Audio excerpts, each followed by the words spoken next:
Welcome, everyone. It is Cannabis News. I'm your host, Joe Klare. It's July 8th, 2019. The show, as always, is presented by the Marijuana Times, marijuanatimes.org, is where you can find this show. Click the video tab there. Great articles, social media links, and more. marijuanatimes.org. Today, talking about Arizona and possible legalization in 2020. Also, a new bill introduced in Congress that would allow interstate commerce when it comes to legal marijuana. And a funny story about a grandfather. Not all the stories, as I've said before, that I do on here are educational or informational or something that allows me to rant. Although most of them are, but some of them are just plain feel-good stories. And that's the one that we'll wrap up the show with.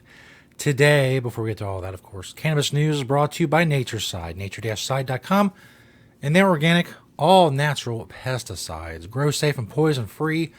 Don't use harmful chemicals on what you're growing. Don't use banned pesticides. Use NatureSide, nature-side.com, a proud sponsor of Cannabis News. Go check them out. Been with us, as I've mentioned many times before, since the beginning. This first story from Julia Granowitz at marijuanatimes.org.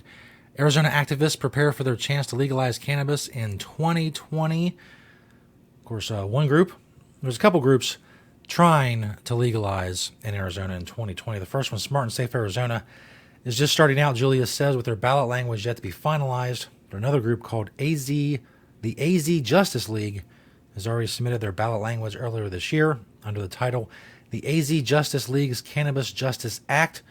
They're likely not the only one that's going to have efforts in 2020, Julia says, but each of these groups will need to gather a minimum of 237,000 signatures next year to make the ballot. Though the initiative is yet to be drafted for the Smart and Safe Arizona efforts, the initiative drafted by the AZ Justice League is slightly different than those passed in other states. The most notable difference is the fact that it legalize cannabis for adults 18 years of age and older, instead of the normal 21. We'll see how things go in Arizona. It's going to be one of the states we're going to be following going into 2020 and throughout 2020 is one of the states that could legalize recreational marijuana. They came close a few years ago. Going to give it another shot. At least a couple groups are. Maybe more. Whoops. Remains to be seen. See, if you only get the audio version of the show, you miss the little graphic snafus that'll periodically crop up throughout an episode here and there. And I don't know. I think it adds a little extra flavor and character to the show. I'm going to fire my production staff, which is me. But I can't fire myself because then there would be nobody sitting here. You'd be looking at an empty chair. And that would be a shame. This next story is a press release from Senator Ron Wyden. Wyden, Blumenauer introduced legislation to protect state cannabis programs from federal interference and allow for interstate commerce. State Cannabis Commerce Act would permanently protect all state cannabis programs from federal interference and allow for interstate cannabis commerce between states like Oregon with legal cannabis programs. We've talked about before when talking about the so-called problem of the surplus of marijuana in Oregon. It would take 6 years for everybody in Oregon to smoke that much marijuana, so on and so forth. I pointed out before the immediate relief of this problem, the obvious relief for this problem, is interstate commerce. Allow the growers in Oregon who are losing money and being put out of business to market what they've grown to everyone else in the United States. A couple months, that surplus is going to be gone. If Oregon growers are allowed to sell to the highest bidder and ship across state lines. Now, the State Cannabis Commerce Act would make existing protections permanent for marijuana businesses and include all cannabis producers and consumers in compliance with state law. It would also protect producers and consumers who transport cannabis between cannabis legal states, provided that both states have legal cannabis programs and that both states affirmatively agree to the transportation. In other words, there has to be, like, for lack of a better term, extradition agreements between states when it comes to marijuana to allow them. So it's not going to be something where they can just, boom, you can sell to 49 states.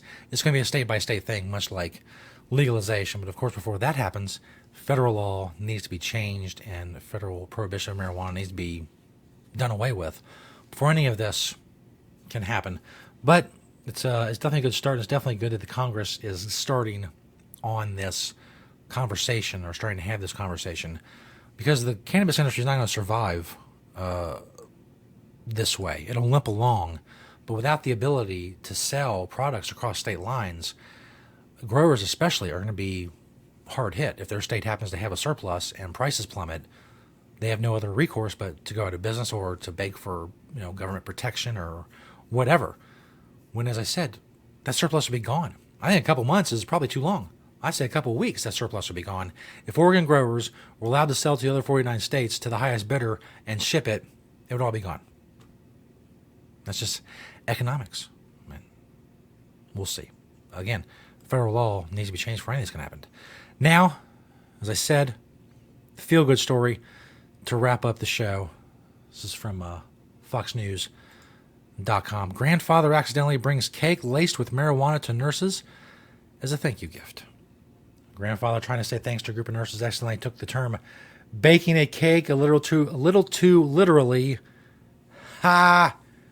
The man reportedly unknowingly gifted the nurses a cake laced with marijuana. Well, of course he did.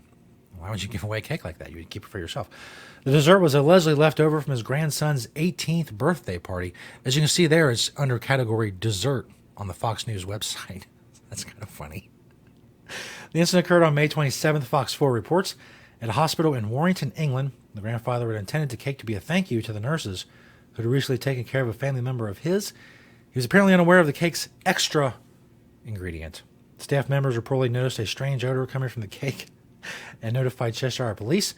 It was at that point it was discovered that the cake was laced with marijuana. It was then destroyed, and authorities began an investigation. First of all, a cake by itself, just a regular cake being destroyed, is a tragedy. A marijuana cake being destroyed is a double tragedy. The Warrington and Halton hospitals NHS Foundation Trust posted the following statement to their website, quote, on May 27, 2019, a visitor brought in some birthday cake from their relative's 18th birthday, which was offered to our staff as a thank you for the excellent care that the patient had received. The visitor was completely unaware that there was cannabis in the cake. Only one member of the staff ate a small piece of cake, did not suffer any ill effects, I bet, did not care for any patients afterward, and finished their shift. See, they were fine. They had a piece of marijuana-laced cake, and they finished their shift. They were good. On noticing a strange odor from the cake, senior staff notified Cheshire police, who removed and subsequently destroyed the cake. Seems an unnecessary destruction of baked goods. Get it? Baked goods! Ha! Puns! Thanks, everybody, for checking out the show today. We're here 5 days a week.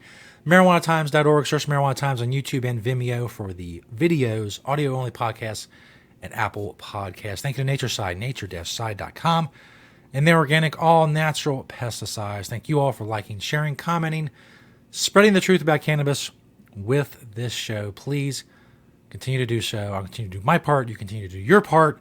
Our parts will be done, and that'll be awesome. So thank you for that. Thank you for watching and listening today, and we'll see you next time right here on Cannabis News.